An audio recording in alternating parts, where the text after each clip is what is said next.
राज्यभर गाजत असलेल्या शालार्थ आयडी घोटाळ्याच्या पार्श्वभूमीवर बुलढाणा जिल्ह्यातील मेहकर तालुक्यातील लोणीगवळी येथील देभ श्री ही सो उर्फ बाबुराव पाटील विद्यालय व कनिष्ठ महाविद्यालयामध्ये याच प्रकारे शालार्थ आयडी घोटाळा झालेला आहे। सदर घोटाळा करण्यापूर्वी संस्थाध्यक्ष, मुख्याध्यापक आणि या सगळ्या गोष्टीचे सूत्रधार देवश्री ही सो उर्फ बाबुराव पाटील विद्यालयाचे शिपाई पदावर असलेले सखाराम काळदाते आणि अध्यक्षाचे पुत्र प्रवीण भास्करराव पाटील यांना मी सूचना दिली होती की शिक्षक आणि शिक्षकेतर कर्मचाऱ्यांची भरती राज्यभर बंद आहे आणि बंद पिरियडमध्ये सुशिक्षित बेरोजगारांना खोटी माहिती देऊन त्यांचे बनावट कागदपत्र बनवून जी आपण नियुक्ती करत आहात ही करू नये। त्याचप्रमाणे संस्थेचे मुख्याध्यापक सुरेश हिवरकर यांनी सुद्धा सदर तथाकथित मंडळींना अशा प्रकारचा बेकायदेशीर शालार्थ घोटाळा आपण करू नये अशी सूचना केली होती।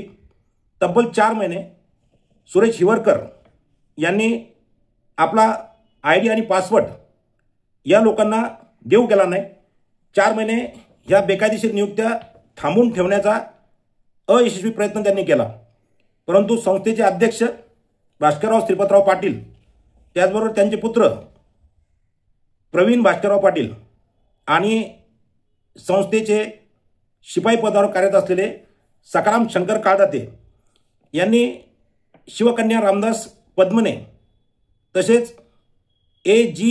मुसळे या 2 सुशिक्षित बेरोजगारांना खोटी माहिती देऊन त्यांच्याकडनं मोठ्या प्रमाणात त्या ठिकाणी लाच घेऊन त्यांच्या नियुक्त्या करून देण्याचं आश्वासन दिलं। मी आवर्जून सांगतो, या सगळ्या प्रकरणामध्ये बाबुराव पाटील विद्यालयाचे मुख्याध्यापक सुरेश हिवरकर हे त्या ठिकाणी निरागस आहेत। सुरेश हिवरकर यांचा त्या ठिकाणी कुठल्याही प्रकारचा दोष नाही। सुरेश हिवरकर यांच्यावर राजकीय दबाव टाकून त्याचबरोबर त्यांच्या काही उणिवा या पुढे करून मुख्याध्यापकांच्या आयडी आणि पासवर्ड बेकायदेशीरपणे हस्तगत करून हिंगोली जिल्ह्यातील शालार्थ आयडी घोटाळा करण्याचं रॅकेट त्यातील लोकांना हाताशी धरून त्याचबरोबर 15 दिवसासाठी बुलढाणा जिल्ह्यामध्ये शिक्षण अधिकाऱ्याचा चार्ज घेतलेला सिद्धेश्वर काळुशे जो आता अटकेत आहे याला हाताशी धरून त्या ठिकाणी संस्थेचा कुठल्याही प्रकारचा प्रस्ताव नाही, राज्य शासनाची कुठल्या प्रकारची शिक्षकेतर कर्मचाऱ्याची भरती चालू नाही, संचालक मंडळाला या गोष्टीची कल्पना नाही। ही शाळा म्हणजे आपली स्वतःची प्रॉपर्टी, आपली स्वतःची जागीर आहे असं समजून सर्व नियमांची पायमल्ली करून प्रवीण भास्करराव पाटील आणि सखाराम शंकर काळदाते या दोघांनी हा शालार्थ आयडी घोटाळा त्या ठिकाणी घडवून आणला। शिक्षणाधिकारी पदावर असलेले सिद्धेश्वर काळुशे यांनी बाबुराव पाटील विद्यालयासह बुलढाणा जिल्ह्यातील जवळपास 26 शाळांमध्ये 15 दिवसात अशा प्रकारचे घोटाळे केले आणि अमरावती शिक्षण उपसंचालक कार्यालयामध्ये नालायक माणूस ज्याचं नाव डॉक्टर शिवलिंग पटवे आहे या माणसानं प्रत्येक शालार्थ आयडीचे 5-5 लाख रुपये त्या ठिकाणी घेऊन हजारो शिक्षकांना त्या ठिकाणी बेकायदेशीर शालार्थ आयडी प्रणालीमध्ये समाविष्ट करून वेतन पथकातून त्या ठिकाणी लाखो रुपयाचं वेतन अदा करून घेतलं। त्याचबरोबर या नालायक हरामखोर लोकांनी, भ्रष्ट अधिकाऱ्यांनी त्या ठिकाणी शासनाच्या तिजोरीतून 9-9, 10-10 महिन्याचं एरियस त्या ठिकाणी काढून ते सुद्धा वाटून घेतलेलं आहे। बुलढाणा जिल्ह्यामध्ये बाबुराव पाटील विद्यालयासह जवळपास 26 शाळेचा मी त्या ठिकाणी माहितीच्या अधिकारामध्ये सर्व अहवाल प्राप्त करून घेतला आहे। मी बुलढाणा शिक्षणाधिकारी श्री अनिल आकाळसाहेब यांना एक निवेदन दिलं होतं आणि या निवेदनानुसार आपण त्या ठिकाणी स्वाक्षरी केलेली आहे। आपण सुद्धा यामध्ये सहभागी आहात आणि 2012 पासून ज्या नियुक्त्या या ठिकाणी झालेल्या आहेत या सगळ्या गोष्टीचा गोषवारा आपण उपसंचालक, संचालक, शिक्षण आयुक्त, शिक्षण सचिव, शिक्षण मंत्री या लोकांना द्यावा अशी विनंती केली होती आणि बेकायदेशीरपणे घेतलेले जे कर्मचारी आहेत अशांना पदमुक्त करून आपण यातनं बाहेर पडावं अशी मी त्यांना विनंती केली होती। परंतु पैशाच्या लालसेपोटी आणि आपण केलेला जो काळा बाजार आहे हा बाहेर येऊ नये यासाठी या अनिल आकाळ साहेबांनी कुठल्याही प्रकारची कारवाई केली नाही. त्यानंतर एक निलिमा टाके नावाच्या उपसंचालक मॅडम आहेत, त्यांनी सुद्धा असे प्रकार केले. शिवलिंग पटवेच्या नंतर त्यांच्याकडे गेलो, त्यांना मी निवेदन दिलं. वास्तविक पाहता ज्या वेळेला हा घोटाळा झाला बुलढाणा जिल्ह्याचा, सिद्धेश्वर काळुशे यांनी घोटाळा केला, त्यावेळेला निलिमा टाके गुल्हाने ह्या मॅडम उपसंचालक नव्हत्या. त्यावेळेस शिवलिंग पटवे त्या ठिकाणी उपसंचालक होते. निलिमा टाके यांनी माझं निवेदन वाचताना त्यांचा असा पारा चढला की त्यांनी मला या गोष्टीचा जाब विचारला, अनेक प्रश्न विचारले. मी प्रत्येक प्रश्नाचं त्यांना उत्तर दिलं आणि त्यांना सांगितलं, मॅडम तुम्ही चिडू नका, कारण हा घोटाळा जो आहे तो तुमच्या कार्यकाळात झालेला नाही, परंतु चोराच्या मनात चालणं जसं असते तसं शिवलिंग पटवे असो का त्याच्या आधी जे कोणी असो किंवा तंत्रच्या ह्या निलिमा टाके मॅडम असो, हे सगळे एकाच मायेचे मन येतं, एकाच गुन्ह्यातले हे चट्टेपट्टे येतं. त्याचबरोबर महाराष्ट्र शासनाने शिक्षण मंत्री दादाजी भुसे यांनी केलेल्या घोषणेप्रमाणे श्री नित्यानंद झा साहेब जे पोलीस उपायुक्त आहेत नागपूर झोन 2चे, त्यांना एसआयटीचं प्रमुख नेमलं. मला त्या दिवशी निवेदन देत असताना कळून चुकलं होतं की ह्या निलिमा टाके मॅडम या प्रकरणात कुठल्याही प्रकारची कारवाई करत नाहीत. त्यामुळे तिथूनच अमरावतीवरून मी नागपूरला गेलो आणि नित्यानंद झा साहेबांची भेट घेतली. परंतु काळुशे आणि कुमार मॅडम यांना अटक झाल्यानंतर हे जे तथाकथित जे राजपत्रित अधिकारी आहेत, क्लास 1 अधिकारी, यांनी या एसआयटी प्रमुखावर त्या ठिकाणी दबाव आणला. ज्या दिवशी सीपी ऑफिसमध्ये मीटिंग चालू होती त्या मीटिंगमध्ये मी हजर होतो आणि तिथं या सगळ्या क्लास 1 ऑफिसर लोकांनी, शिक्षण विभागातल्या क्लास 1 ऑफिसर लोकांनी वरून प्रेशर त्या नित्यानंद झा साहेबावर त्या ठिकाणी आणलं आणि कारवाई न करता, कुठल्याही प्रकारची चौकशी न करता, आमच्या अटका करता वगैरे वगैरे या गोष्टी करून 1 तारखेला 1 ऑगस्टला ते काय सामूहिक रजा आंदोलन केलं आणि सरकारवर केविलवाना प्रयत्न करून त्या ठिकाणी प्रेशर आणण्याचा प्रयत्न केला. परंतु या प्रेशरला सरकार त्या ठिकाणी जुमानत नाही. सरकारने ही गोष्ट मान्य केली. सन्माननीय कर्तव्यदक्ष मुख्यमंत्री देवेंद्रजी फडणवीस साहेबांनी ही गोष्ट अतिशय गांभीर्याने घेतलेली आहे. या प्रकरणातून एकही व्यक्ती सुटला नाही पाहिजे असे सक्त आदेश त्या ठिकाणी मुख्यमंत्री देवेंद्र फडणवीस साहेबांनी आणि दादाजी भुसे साहेबांनी त्या ठिकाणी दिलेले आहेत. या सगळ्या गोष्टीचा पूर्ण विचार करून आपल्या बुलढाणा जिल्ह्यामध्ये कलेक्टर पदावर असणारे, ज्यांनी कलेक्टरशिप त्या ठिकाणी बुलढाण्यात केलेली आहे, असे श्री चंद्रकांत पुलकुंडवार साहेब हे सध्या पुणे विभागीय आयुक्त आहेत. यांना त्या ठिकाणी या एसआयटीचं प्रमुख त्या ठिकाणी मुख्यमंत्री फडणवीस साहेबांनी केलं आहे. त्याचबरोबर या विशेष चौकशी पथक म्हणजे एसआयटीमध्ये मान्य श्री मनोज शर्मा साहेब, पोलीस महानिरीक्षक कायदा व सुव्यवस्था महाराष्ट्र राज्य, सदस्य विशेष चौकशी पथक. त्याचबरोबर मान्य श्री हारून आतार साहेब जे सहसंचालक आहेत प्रशासन अंदाज व नियोजन शिक्षण आयुक्तालय महाराष्ट्र राज्य, यांची त्रिसदस्यीय समिती त्या ठिकाणी त्यांनी नेमली आहे. काल 11/8/2025ला मी पुणे या ठिकाणी विभागीय आयुक्त कार्यालयाकडे ज्यावेळेला आलो त्यावेळेला त्या ठिकाणी या विशेष चौकशी पथकाची मीटिंग चालू होती आणि या मीटिंगमध्ये महाराष्ट्रभरातून जे काही तक्रारकर्ते येतं, जे काही या सगळ्या गोष्टीमध्ये हा घोटाळा उघडकीस आणण्यासाठी त्या ठिकाणी कार्यरत आहेत, मीडिया होती आणि ज्या लोकांनी या सगळ्या गोष्टीचा पर्दाफाश केला असे वैयक्तिक यूट्यूब चॅनलवाले आणि मीडियाचे, प्रिंट मीडिया आणि इलेक्ट्रॉनिक मीडियाचे सर्व प्रतिनिधी हजर होते. त्यांच्यासमोर ही मीटिंग झाली.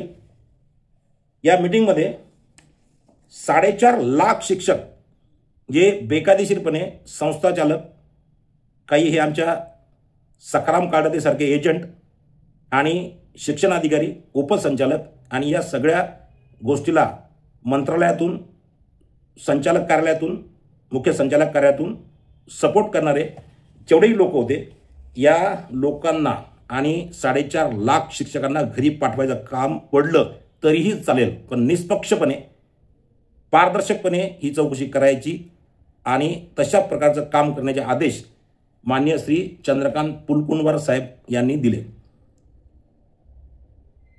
त्या अनुषंगाने महाराष्ट्र राज्यातील जेवढेही काही तक्रारकर्ते आहेत, ज्यांनी तक्रारी केल्या आहेत, अशांची एक प्राथमिक यादी त्या ठिकाणी बनवण्यात आली. मी त्या ठिकाणी उशिरा गेलो आणि फुलकुंडवार साहेब यांनी मला 15 मिनटं वेळ दिला, कारण बुलढाण्यामध्ये ज्यावेळेला साहेब कलेक्टर होते त्यावेळेला मी एका प्रकरणामध्ये 3 वेळा फुलकुंडवार साहेबाला भेटलो आणि मी त्यांना काल आठवण दिली की साहेब मी एका प्रकरणात तुमच्याकडे आलो होतो. बुलढाणा जिल्हा म्हटल्यानंतर त्यांनी मला 10 ते 15 मिनटं वेळ दिला. माझं हे निवेदन त्यांनी काळजीपूर्वक त्या ठिकाणी वाचलं आणि वाचल्यानंतर जी प्राथमिक यादी त्या ठिकाणी पूर्ण महाराष्ट्रभरातल्या शाळेची झाली होती त्याच्यामध्ये सर्वात खाली देशभक्त श्री हिरोजी सोनाजी उर्फ बाबूराव पाटील विद्यालय तथा कनिष्ठ महाविद्यालय लोणी गवळी तालुका मेहकर जिल्हा बुलढाणा हे नाव लिहिलं गेलं आणि या सर्व लोकांची चौकशी जी आहे ती आज 12 तारखेपासून त्या ठिकाणी चालू झाली. शासनाच्या निर्देशानुसार 3 महिन्यामध्ये या सर्व शाळांचा अहवाल हा शासनास सादर करायचा आहे. आज 12 तारीख आहे. ज्या ज्या लोकांनी बुलढाणा जिल्ह्यामध्ये विद्यार्थ्याचे 12 वाजवले, सगळ्या नियमाचे 12 वाजवले, सरकारच्या तिजोरीचे 12 वाजवले, गावातल्या लोकांचे 12 वाजवले, मुख्याध्यापकाचे 12 वाजवले त्याच्या सह्या करून त्याच्या ID पासवर्ड घेऊन, अशा सगळ्या लोकांचे 12 आता वाजणार आहेत आणि त्या पद्धतीनं सरकार त्याचबरोबर विशेष चौकशी पथक म्हणजे SIT आणि आमच्यासारखे कळकळीनं या लोकांना सांगणारे लोक आता कामाला लागले. तर माझी विनंती आहे, मला अख्ख्या महाराष्ट्राचं घेणदेण नाही, मला विदर्भाचंही घेणदेण नाही, परंतु बुलढाणा जिल्ह्यामध्ये 26 शाळा आहेत. देशभक्त ही सो उर्फ बाबूराव पाटील विद्यालय व कनिष्ठ महाविद्यालयासारख्या 26 शाळा आहेत. माझी विनंती आहे, ज्या ज्या शाळेमध्ये अशा प्रकारचा घोटाळा झालेला आहे त्या गावातील लोकांनी पुढे यावं. पुणे कोणाला माहीत नाही असा विषय नाही आहे. विभागीय आयुक्त कार्यालय मॅपवर टाकायचं, आपलं निवेदन करायचं आणि तिथं जायला घोटाळा हा साहेबाच्या निदर्शनास आणून द्यायचं. म्हणजे ही प्राथमिक यादी जी झाली आहे त्याच्यानंतर दुसरी यादी जी होईल त्या यादीमध्ये आपल्या गावाचं नाव त्या ठिकाणी असलं पाहिजे. कोट्यावधी रुपयाचा घोटाळा. प्राथमिक अंदाज असा आहे, एका जिल्ह्यामध्ये कमीत कमी 1000 करोड रुपयाचा हा घोटाळा आहे. असे महाराष्ट्रामध्ये 36 जिल्हे आहेत आणि 36 जिल्ह्यामध्ये जवळपास 36,000 करोड रुपयाचा घोटाळा झालेला आहे. सरकार या घोटाळेबाज लोकांना त्या ठिकाणी सोडणार नाही. म्हणून माझी पुनश्च एकदा विनंती आहे, शिक्षण क्षेत्रासारख्या पवित्र क्षेत्रामध्ये घोटाळे करणारे हे लोक हे बिंदास त्या ठिकाणी फिरत आहेत आणि गावातले लोक फक्त ग्रामपंचायत तलाठी त्याच्यानंतर आपले छोटे मोठे जे कर्मचारी आहेत अशा लोकांना मुख्यालय राहत नाहीत, अमुक करत नाहीत टमुक करत नाही म्हणून त्याच्या पाठीमागे लागतात. म्हणून माझं म्हणणं आहे की बुलढाणा जिल्ह्यातले खासदार आणि सध्याचे विद्यमान आयुष मंत्री प्रतापरावजी जाधव साहेब, त्यानंतर माजी का असो ना परंतु मंत्री आणि पालकमंत्री राहून गेले डॉक्टर राजेंद्र शिंगणे साहेब, त्याच्यानंतर खरात साहेब मेहकरचे, संजय गायकवाड साहेब, लोकांना बुक्क्या मारण्यापेक्षा थोडंसं या गोष्टीत पण त्यांनी लक्ष घालायला पाहिजे की एवढा मोठा घोटाळा 1000 कोटीचा बुलढाणा जिल्ह्यात झाला आणि हॉटेलमध्ये कोणी वाढत नाही, कोणी जीव घालत नाही. आमदारासारख्या माणसानं लहान लहान लोकांना मारण्यापेक्षा मोठमोठे लोक जे आहेत ना या लोकांच्या पाठीमागे लागायला पाहिजे. मनोज कांदे साहेब हे आमचे मित्र आहेत, आमच्या पक्षाचे नेते आहेत. वेळोवेळी आम्ही कांदे साहेबाच्या कानावर हा विषय टाकतो. जे काय आम्ही करतो ते आम्ही आमदार मनोज कांदे साहेब यांच्या कानावर टाकतो आणि आम्हाला अजितदादाकडनं, फडणवीस साहेबाकडनं, शिंदे साहेबाकडनं काय सहकार्य पाहिजेत ते सहकार्य मिळवून देण्यासाठी आमचे नेते मनोजदादा कांदे आमदार सिंदखेड राजा मतदारसंघाचे ते आम्हाला मदत करतात. माझी पुनश्च एकदा कळकळीची विनंती आहे की ज्या ज्या गावामध्ये बुलढाणा जिल्ह्यातल्या ज्या ज्या गावामध्ये शालार्थ ID घोटाळा झालेला आहे अशा गावातील लोकांनी पुढे यावं. आपली वैयक्तिक तक्रार ही माननीय श्री चंद्रकांत फुलकुंडवार साहेब यांच्यापर्यंत द्यावी. 1 महिन्यात ह्या तक्रारी घेतल्या जाणार आहेत आणि त्याच्यानंतर 2 महिन्यात नंतरच्या 2 महिन्यात सर्व चौकशी करून हा अहवाल शासनास प्राप्त होणार आहे.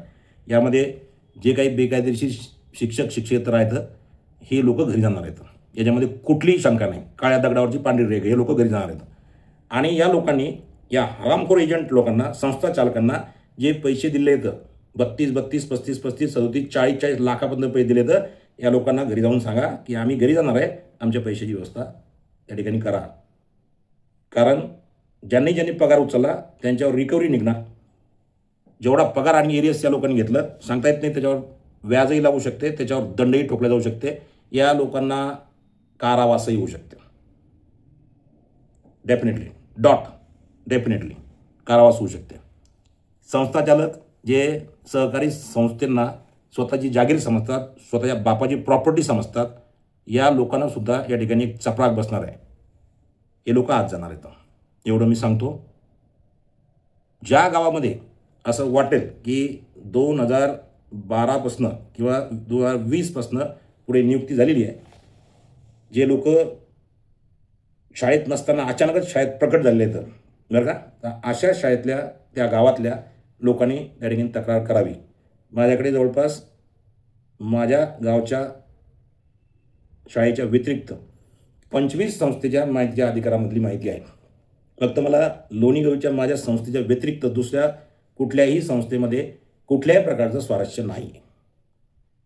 इतर गावामध्ये झालेले घोटाळे जे आहेत ते ज्यानी त्यांनी आपापल्या गावातल्या लोकांनी उघडकीस आणावे, ही त्यांची जबाबदारी आहे, त्यांचा लुकआउट आहे. मी फक्त लोणीगवळीमध्ये बेकायदेशीरपणे घेतलेले 2 कर्मचारी A.G. मुसळे आणि शिवकन्याताई रामदास पद्मने या दोघांना पदमुक्त करून घरी पाठवणार. SIT करणं त्यांच्या वेतनापोटी शासनाकडून घेतलेलं जे अनुदान आहे, जे वेतन आहे, त्याची रिकव्हरी करून घेणार. आणि यांनी जे एरियस काढलं ते एरियससुद्धा यांना व्याजासकट परत द्यावं लागणार आहे.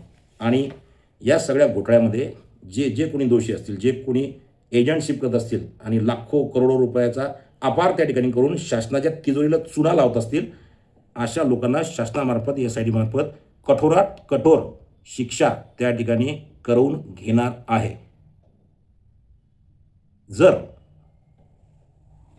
14 तारखेपर्यंत याच्यावर सकारात्मक कारवाई न झाली तर 15 ऑगस्ट आपला स्वातंत्र्य दिन अमरावती उपसंचालक कार्यालयामध्ये मी उपोषण करणार आहे. आणि तेव्हापासून मी उपोषणाला सुरुवात करणार आहे.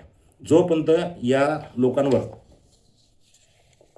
कायद्यानुसार योग्य कारवाई त्या ठिकाणी होत नाही, तोपर्यंत मी अमरावतीवरनं उठणार नाही, एवढं नक्की. धन्यवाद.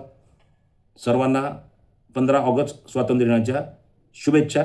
भारत स्वातंत्र्य झाला आहे, या लोकांना घाबरण्याची कुठल्या प्रकारची गरज नाही आहे. शासन आपल्या पाठीमागे आहे. यासाठी प्रमुख चंद्रकांत फुलकुमार साहेब आपल्या पाठीमागे तर बाहेर निघा, तक्रारी करा, या हरामखोर लोकांना गजाआड घाला. धन्यवाद. जय हिंद, जय महाराष्ट्र.